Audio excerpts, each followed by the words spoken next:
Welcome to our channel. Today we how to transfer money with Circle easy tutorial step by step clearly. Open the Circle app on your device. Log into your account using your credentials. If you don't have an account, select sign up and follow the prompts to create one. Once logged in, locate the send money option on the home screen. Tap on send money to proceed. Enter the recipient's phone number or email address in the designated field. Make sure the recipient is registered with Circle.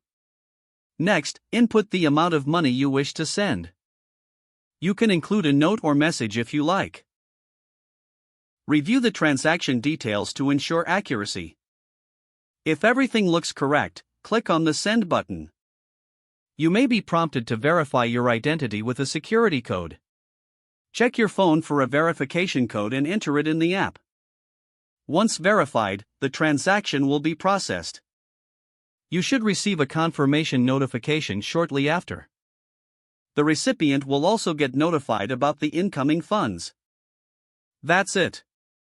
You've successfully transferred money using Circle. If you need further assistance, you can access the help section within the app.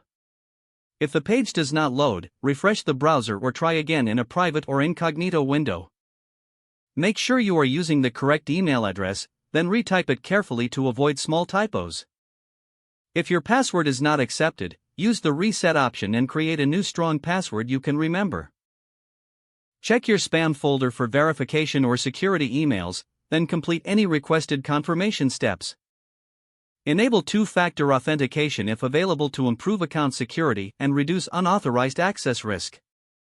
After signing in, review your profile details so your contact information and settings are accurate and current. If you see an error message, note it down and try again after restarting your device and internet connection.